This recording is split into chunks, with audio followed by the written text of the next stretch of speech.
Brother Kachkwala coming back at you with another lesson, giving all glory, honor, and praises to Yahweh by Hashem Yahweh Shai by Hashem Rakakwadash. Double honors to the apostles and elders, the great millstone, the rule and teach well. Peace, love, salutation to the 1144 First Street.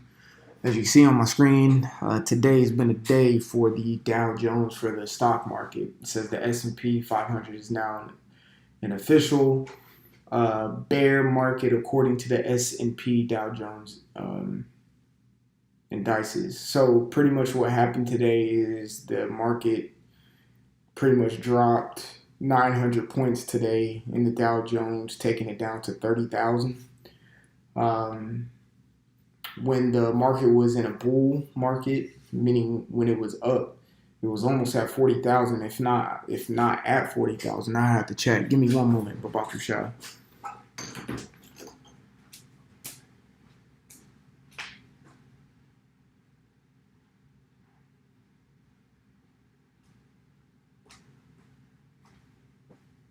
All right, I'm back. So I had to get my phone real quick and look at the year to date. Yep, it was almost at 39. It was at 39,925 at one point. So damn near. Well, hold on one second. No, it was at 36. Let's look at a 2-year real quick. The highest has been is 37,035. So 37,035. I think is the highest that has been in a 2-year period. So, with that being said, it's gone. It's right now, the Dow Jones is sitting at 30,000. So it's went down 7,000 points since the start of this year, and today it went down about 900. It went down 876 points today, officially putting the market into a bear market. Now, what we experienced in 2020 is the Dow Jones going from like 30,000 all the way down to about 15,000. Okay, all the way down to about 15,000. Right. Yo. So like, yeah, I'm just going back in time just to see what the dealio is. So it dropped 15,000 points in 2020, so it's looking like it's about to do the same thing. Now, when I'm seeing this happen, I noticed that there's been bank closures since the end of 2021. And I wanted to do a lesson on this because in the area that I live, I usually go to this Wells Fargo bank that's just right up the street. One day it was open, and then when I had to go there, it was like 2 days later, it was absolutely cleared out. No sign on it, ATM gone, people not working there, lights shut off, just a vacant building. They cleared that thing out so quick, but pretty much what's happening is there's bank closures. So it says right here, it says more banks closing branches in Albany area. It says more Albany area banks are looking to trim their branch networks to close offices as the shift to digital banking accelerates. Right, so that digital meaning what? The CHIP is becoming more relevant day by day by day. Okay, let's go to this one because I mentioned Wells Fargo. It says Wells Fargo closing 2 more Richmond branches. Well, guess what? They're closing. Of course, we have to do this crap, but the title says enough. But they're closing branches in northern Georgia and other areas as well. So here's some more bank closures here. All right, so it says bank branches closures will surge again. It says the record number of branch closures in 2021 is far from the end of the branch consolidation. Not only are high costs in the crosshairs as banks and credit unions face economic headwinds, but digital banking, especially digital sales, continues to change the role and relevance of the in-person channel. Access capacity remains. Right, because when 2020 hit, they made this little scheme saying that there's a coin shortage. Also, they made it not as accessible to go inside the banks to actually retrieve physical hand money, paper printed money. You can't really do that anymore, and they're closing the banks, so it's kind of making it It's forcing people to go into a digital type, just do banking online. What we're seeing is a reiteration of 2000, 2001. Because after 9/11 is when everything, of course, the World Wide Web came about in 2000 and 2001, 9/11. Around September timeframe is when there was a big shift going into the digital world of money. Okay, that's when everything kind of shifted around that era. 20 years later, it's another shift that's about to happen, but it's going to go into biometrics. So no more walking into a bank to, hey, I need $300 for my. No, it's not happening like that.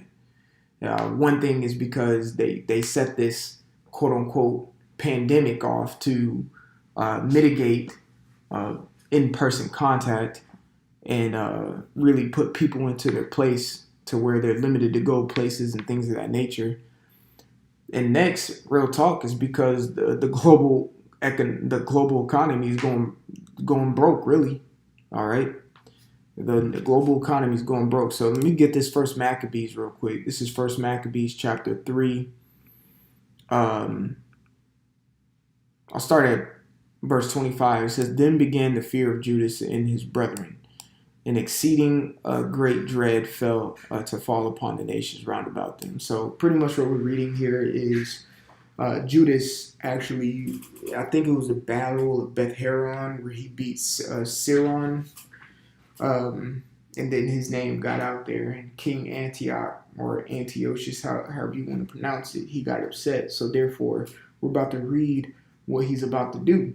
So verse 26, it says, "And so much as his fame came unto the king, and all the nations talked of the battle to Judas.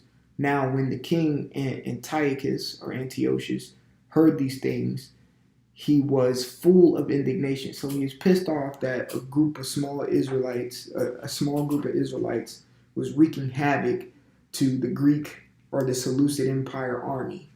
Because you got to remember, Antiochus, he was fighting in two different fronts, in two different theaters, you could say. That's the lingo or the terminology for war, where you have two different theaters. Go back to World War II.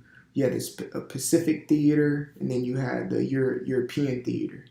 The Pacific theater over there in Japan and stuff. And then you had the war over in France and Italy and Germany and things of that nature in the European theater. So he was fighting two fronts. He was fighting in the Jewish area, the Israel theater, and then also he was fighting the Punic War. Not the Punic War, Salakia. He was fighting the Syrian War, which was against the Ptolemaic Empire. So he was fighting in two different fronts.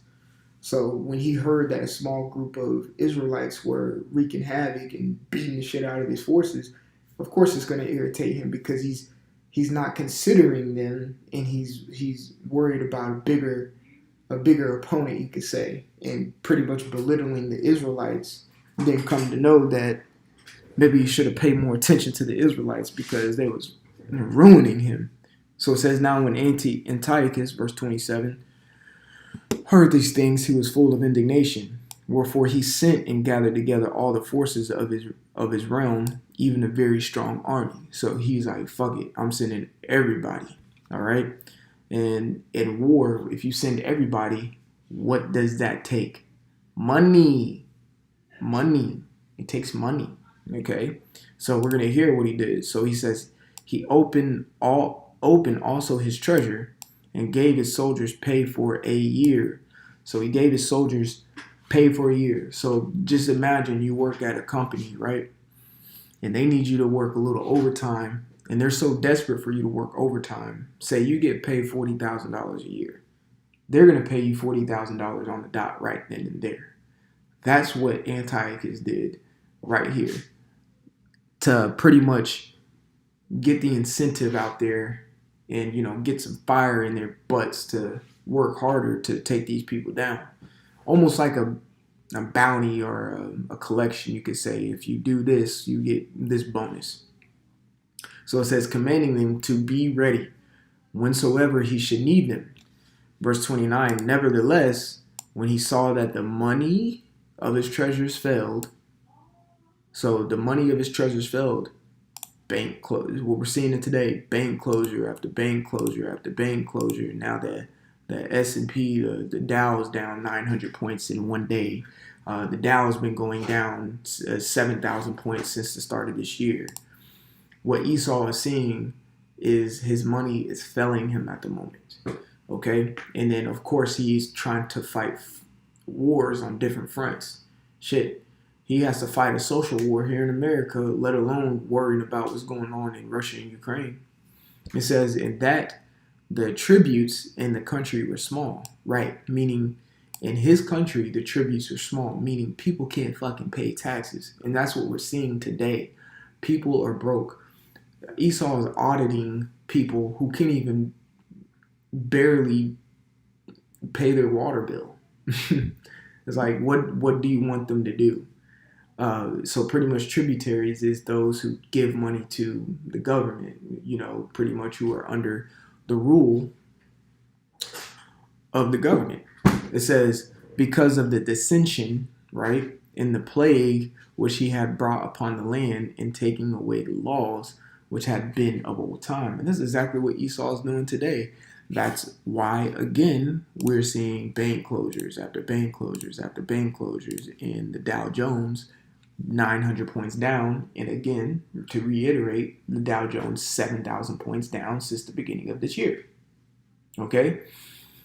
That's why, because Esau has taken the law, statutes, away, and commandments away, or tried to at least, from the Israelites. Therefore, a plague is coming against him for pretty much messing with the apple of the Lord's eye. Therefore, he has to pay the consequences for it. Therefore, we see his kingdom going down day by day. Every day is another haymaker to his fucking jaw. You know, we're seeing it. People are losing jobs. People are quitting, really. I did a lesson on that, the great resignation, you know. People are quitting. People don't want to do this no more. So we're seeing it. His money is failing, you know. So we're seeing a great downfall right now, and we're seeing the economic collapse right before our eyes, and it's a beautiful thing. Just stay prepared, you know.